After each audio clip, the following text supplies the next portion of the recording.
No 11. februára bolo 30 rokov, čo nám tu za domami padla tá 14. poštová.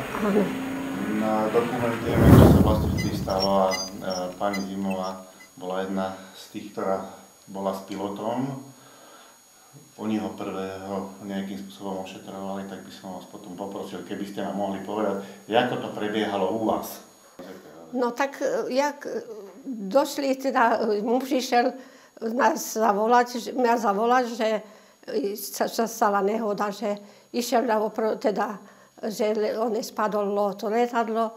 No a tak potom on išiel oproti nemu a jak volal on volal o pomoc a potom muž ho dovedol ho až sem k nám do tej kuchynky, teda jak tam sme ho dali tam ležať. Pomohli sme mu sa vyzlesť a sme potom, on prvom rade, čo chcel, aby sa oznámilo, že teda telefon, kde je najbližšie nejaký telefon, že ako tí spolupracovníci, čo boli s ním, chcel vedieť, že čo teda s ním aj je. No a tak manžel išiel pánovi Chalaniňovi, Janovi a odtiaľ zavolali, akože, čo sa stalo. No a za chvíľku potom došli už potom, ako sa zistilo, že kde je, tak došli sem a zobrali, teda sanitka prišla a tie nosítka, na nosítkach ho dali z tej kuchynky potom. No a on bol tak poranený, bol ako krvácal troška na hlave, ale ne tak silno.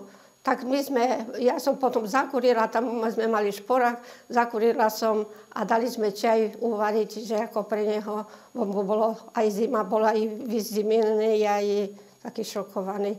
No a tak toľko. Viem, že ho zobrali do tej nemocnici a my sme potom už teda viacej s tým som už s ním nevyprávala. On teda sťažoval sa, že o nich sa staral, že čo len sa s ním stalo. Ale ináč, tak ho zobrali do nemocnice a už potom sme počuli, že v tej nemocnici, ja som robila na hydinárne, tak tam ženy z Maďarbelu asi niekere upriatovali. Tak potom som počula, že ako ten letec tam leží v nemocnici. Ale to ani neviem, aký nemocnici bol teda do ktorej nemocnice. Takže poprosím, skúste nám prečítať, čo píše. Budem to prekladať do slovenčiny, alebo môžem aj po česky? Môžeš aj po česky. Vážení priatelia, najprv príjmite mnoho pozdravov.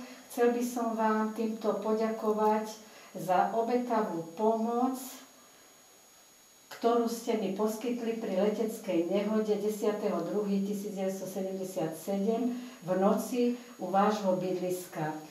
Zatiaľ som v domácom ošetrovaní a ako náhle to bude trošku možné, prídem poďakovať osobne. Som s úprimným pozdravom, podpis Rudolf Chládek. Ale mohli by sme mu napísať, že čo ako sa má a že čo je s ním. No. Je tu podpísaná celá rodina, je to aj manželka a deti. Takže toto je posledná informácia, čo ste dostali odtedy už nám Potom ty si spomínala, že sa pani Fenešová, že boli kdesi na zájazde. No, že bola na zájazde a tam s nejakou rodinou sa ona stretla. Ale čo ona tam už povyprávala a čo nepovyprávala, keď on hovoril, že ešte by to ja nemôžem hovoriť. Len ona niečo vyprávala, ale už ja si nepamätám, že čo všetko hovorila. No, to je... Ja to zväčším takto, podívajte sa, dám to... No. Vidíte, vzadu sú skleníky, čiže to bolo blízko. Veľmi blízko skleníkov. Vlastne popri skleníkoch pristál a potom preletel po tej roli, sa šmíkal, a tam sa zaboril. Preletel cez Barnak a takto to vyzeralo. Toto je z jednej strany, vidíte, že tá kabína je úplne zdemolovaná, až je čudné, že vôbec sa mohol nejakým spôsobom zachrániť. Ja vám dám aj ďalšie nejaké, také detálnejšie. Ja si pamätám, že sa tam chodilo pozerať, ale ani neviem, či som tam vôbec na tom mieste bola, myslím, že nie. Nepúšťali, to sa nedalo za alebo zo strechy sa pozerali, viem, že ľudia ešte, aby videli volačo. Áno, ja som tam nebola tiež. Vidíte, dobre, no, takže takto to bolo rozbité, vyzeralo to veľmi škaredo. Vám ukážem kabínu ešte.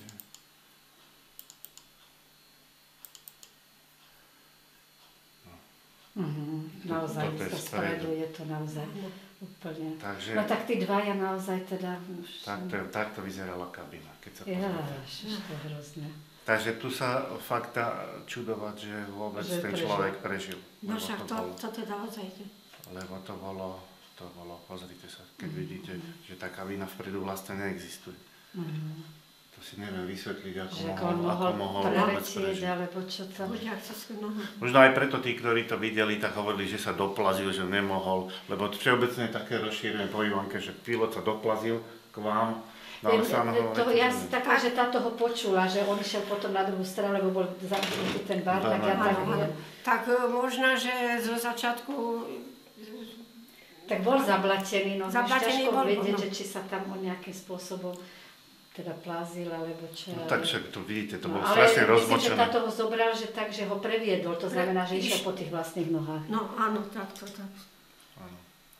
No, bolo to škaredé. Tam sú aj iné detaily, to som radšej nebral, tam sú aj tá posádka, ako mŕtvi boli. Áno, že to je. Tak len aby ste si toto urobili. Áno, lebo to bolo vtedy v tej, lebo tým, že sme robili tú nadstavbu, tak možno, že aj to, že lepšie počul, ako že tam to bolo bližšie, no, teda volanie o tú pomoc, no. Už sme aj my, to, čo sme si vtedy zapamätali zrejme, tak to bolo to, čo nám zostalo už potom. No, my sme na neho mysleli, spomínali ho, moja sestra sa narodila 11. februára.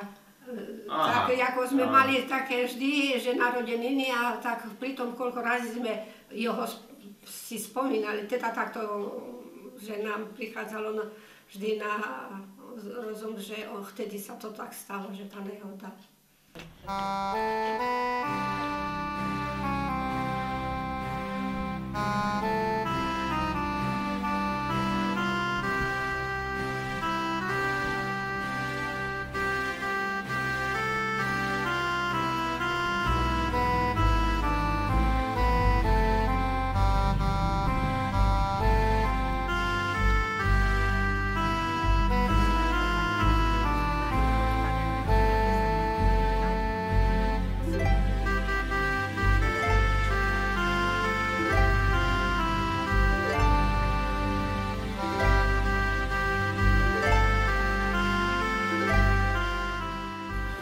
No tu sme vlastne na mieste, kde to lietadlo preletelo cez Barnak.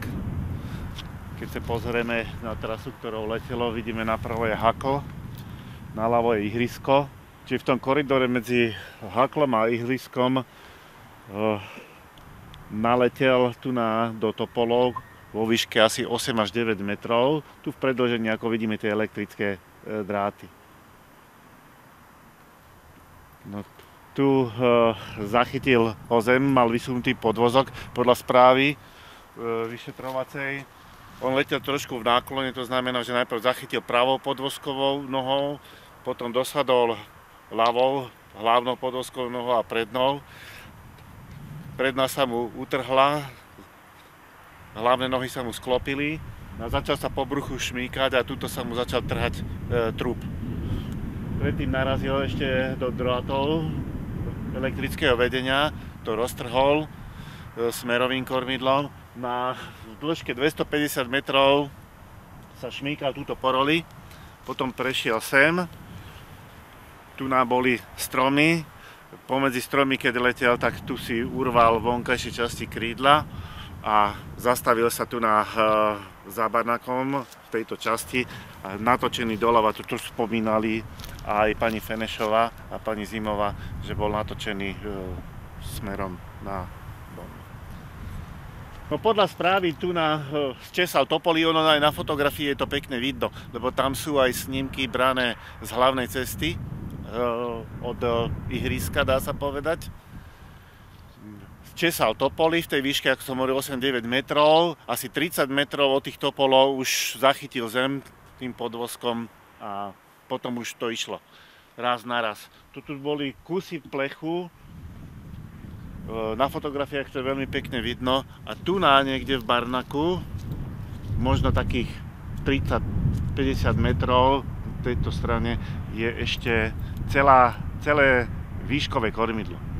To som tu našiel aj za Nižkou ešte zhruba takých 5 rokov po tej havárii, keď sme sa tu boli prechádzať. Lebo ja som išla na balkón, ráno o 8 na balkón som vyšla a odtiaľ z nášho balkóna som pozerala a niekde tu na špicom obratený tade.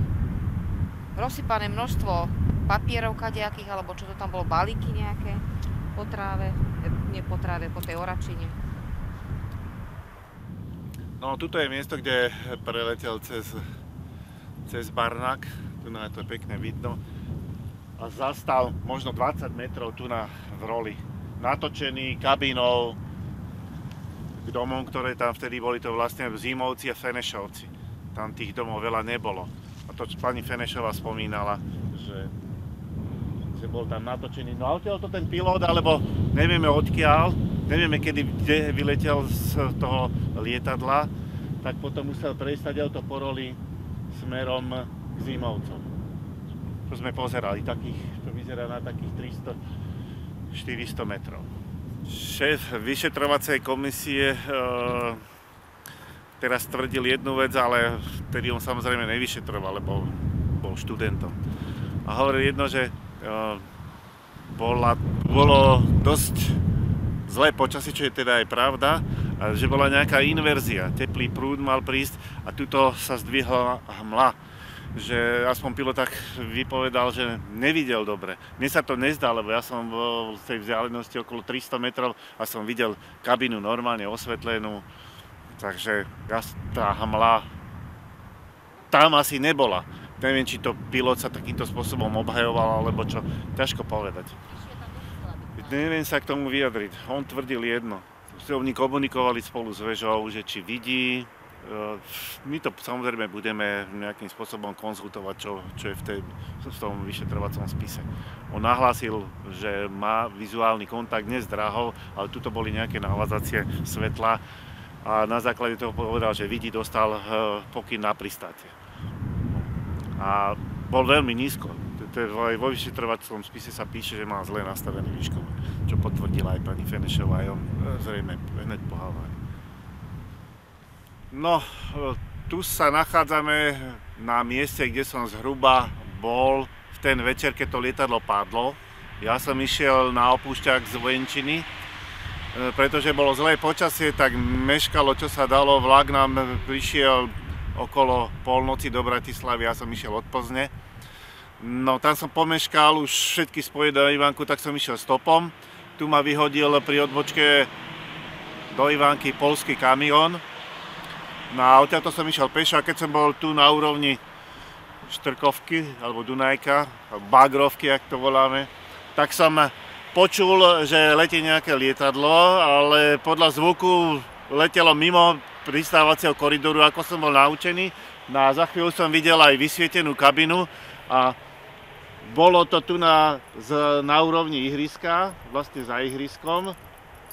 Veľmi nízko, ešte som sa čudoval, reku, ty letíš nejako nízko a nejako šikmo na dráhu. No a 2-3 sekundy na to bolo počuť len taký tupý náraz. Na to stichli motory v momente, to je ako keď zaseknú sa, stichli a potom bolo počuť šúchanie trupu po zemi a trhanie plechu. Ja som samozrejme nevedel, kde padlo, som odhadoval, že padlo hodne ďalej, niekde pred pristávacou dráhou.